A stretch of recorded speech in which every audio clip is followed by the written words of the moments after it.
So how did we actually come up with the idea to invest the funds that back our token solely in the crypto space?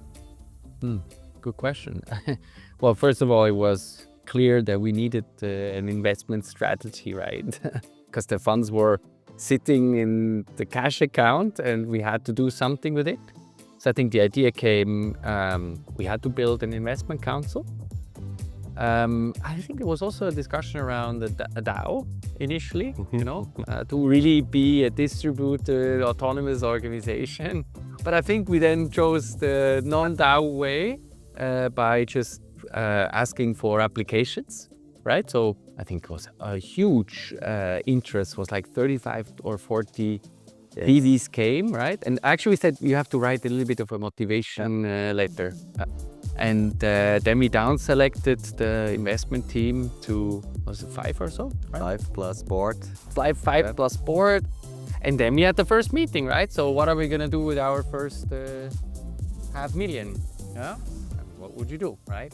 Put it all in crypto. Exactly. Immediately. So we had a bit of a skew, but I don't think I've been too vocal in those meetings, but the majority said, hey, let's go in a core satellite balanced portfolio, but implemented on a crypto thesis, right? Yeah.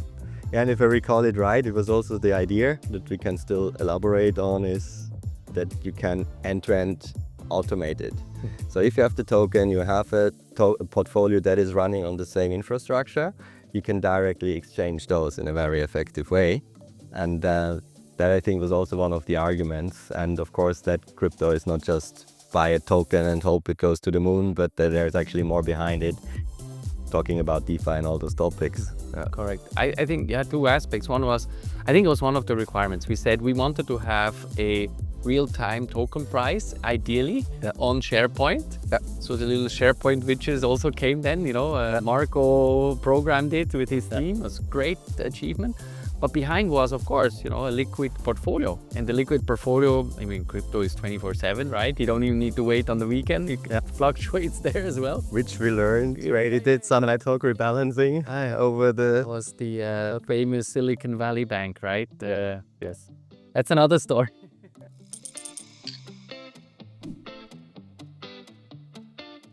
I think personally I would attribute our great performance to mainly 3 things. The first most important thing being luck, the second thing being strategy, and the third thing is the different personalities that we had on the teams. Let's just say the different know-how that we had on the team. As I was just joining, we were looking to invest the funds that we had just gotten, but somehow there was some sort of problem, and at this point Bitcoin was around 32K, and we were all trying to rush to get in since we had already decided to invest. That was around the time where FTX was collapsing, and when it did collapse, the prices fell sharply, and actually that was a time where we got the opportunity to invest. So I would consider that very lucky, as the price dropped quite sharply after that.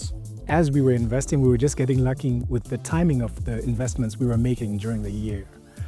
With Uniswap and with all the different things, we were just getting lucky with the timing. Good news was coming after we invested. So that was one other big aspect that I can think about in terms of luck. The second thing I said was strategy. Before I actually came into the committee, there was a strategy that was set in place, and to me that was a very solid strategy. I did try to challenge it a few times to no avail. Luckily, because in the end, I think the strategy that was set from the beginning was one of the most important factors that got us such a wonderful performance. And lastly, people in the team and the know-how that we had. Just because of the different, let's just say, just because of the different people and the wealth of know-how that we had on the team in terms of investing, whether they had experience in investing in other areas such as in pension schemes or the such, it just gave the team a more dynamic feel to it. And whenever we had meetings to discuss what to invest in next or what to do next, the meetings would always be very